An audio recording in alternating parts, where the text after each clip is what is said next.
BEd online classes में आपका स्वागत है। जैसा कि मैं आपको बीएड सेकेंड ईयर का third paper creative and inclusive को पढ़ा रहा था, इसमें हम लोगों ने पिछली कक्षा में फर्स्ट यूनिट शुरू किया था। उसी फर्स्ट यूनिट का सेकेंड पॉइंट्स हम लोग पढ़ रहे थे।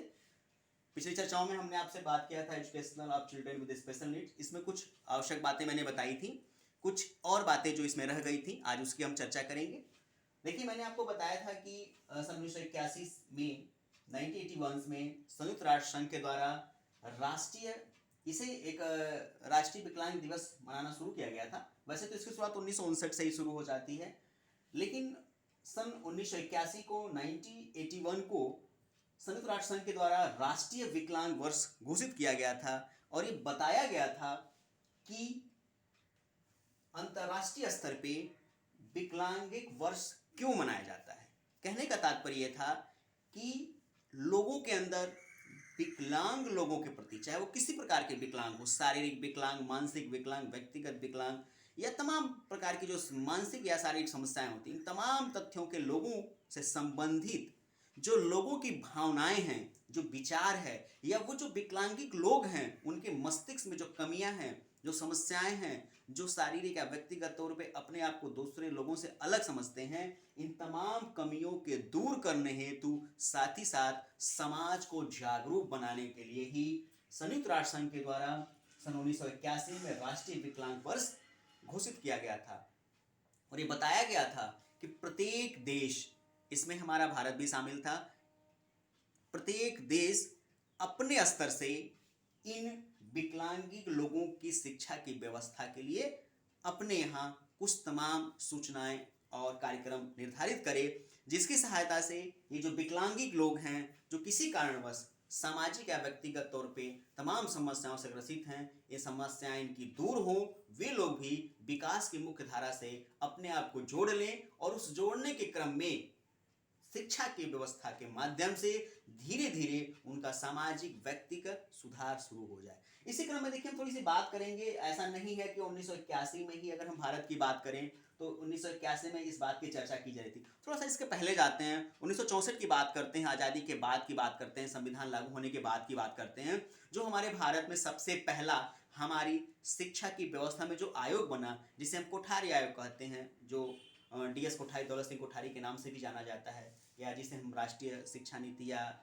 सबसे पहले कह सकते हैं कि प्रथम राष्ट्रीय शिक्षा नीति भी कहते हैं। इस कोठारी आयोग में, इस कोठारी कमीशन में भी विकलांगिक शिक्षा की व्यवस्था की गई थी। और जैसा कि मैंने आपको बताया 5% की बात, वो 5% की बात पहले भी की जा रही थी, कोठारी कमीशन से भी की जा रही थी। लेकिन इसका जो बृहत्तर रूप हमको देखने को मिला जब संयुक्त राष्ट्र संघ के द्वारा 1981 को विश्व विकलांग दिवस या विश्व विकलांग वर्ष घोषित कर दिया गया। उसके उपरांत भारत में भी राष्ट्रीय शिक्षा नीति के माध्यम से, राष्ट्रीय शिक्षा नीति 1986 के माध्यम से विकलांगिक शिक्षा की व्यवस्था में ज्यादा ध्यान दिया जाने लगा। साथ ही साथ इनकी शिक्षा की सुधार हेतु कुछ खास कार्यक्रम चलाए गए। एक बात थोड़ा सा मैं और आपको बताना चाहता हूं। राष्ट्रीय विकलांग वर्ष की बात करें, अगर हम दिवस की बात करें, तो मार्च के तीसरे रविवार में हम बात करें तो प्रत्येक वर्ष के मार्च के तीसरे रविवार में अगर हम विकलांग दिवस की बात करें तो प्रत्येक वर्ष के मार्च के तीसरे रविवार को विश्व विकलांग दिवस मनाया जाता है। थोड़ी चर्चाएं हम लोग और आगे बढ़ाते हैं। आगे हम देखते हैं कि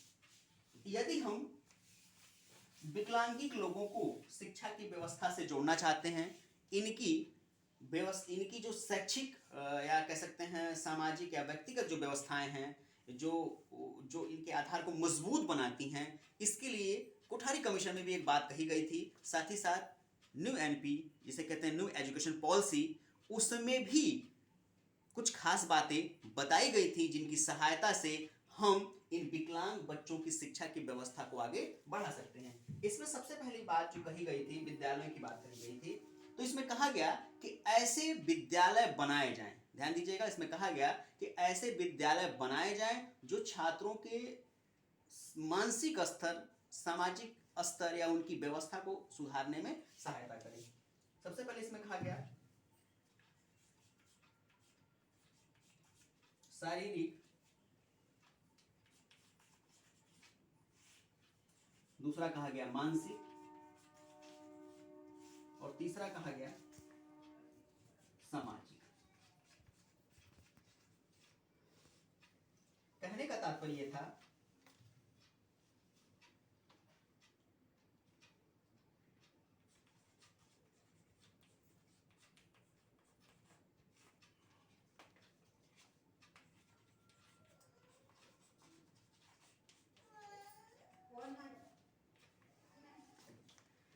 इसमें 3 बातें बताई गई थी।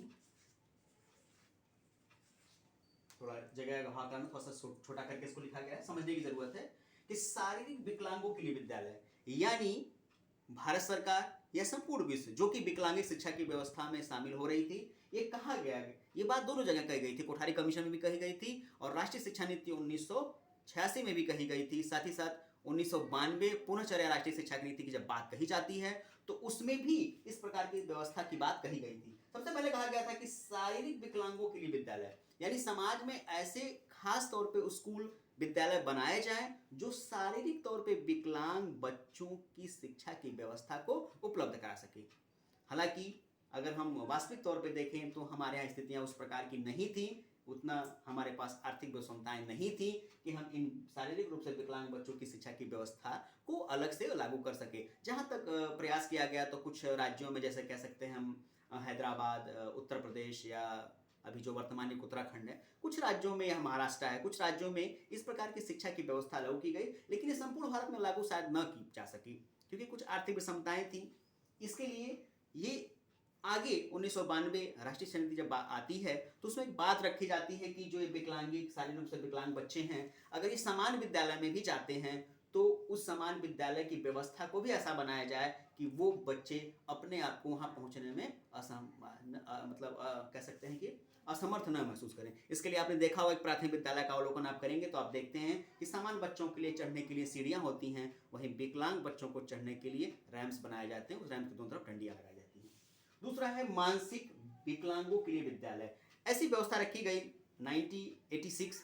राष्ट्रीय शिक्षा नीति में कि विकलांगिक जो बच्चे हैं वो बच्चे हमारे जो मानसिक रूप से विकलांग हैं, जो सीखने में थोड़ा असमर्थ हैं, इनके लिए भी अलग विद्यालय की व्यवस्था कराई जाए। तीसरी बात रखी गई सामाजिक विकलांगों के लिए विद्यालय कि कुछ छात्र छात्राएं सामाजिक तौर पे, शारीरिक और मानसिक तौर पे तो अच्छे होते हैं लेकिन सामाजिक वातावरण के कारण वो अपने आप को हीन भावना से ग्रसित होते हैं। इस प्रकार के बालकों की शिक्षा की व्यवस्था के लिए भी सामाजिक विकलांग विद्यालयों की व्यवस्था की जाए, जिससे कि वे सभी छात्र छात्राएं आपस में शिक्षा की व्यवस्था में शामिल होकर भाग ले सकें।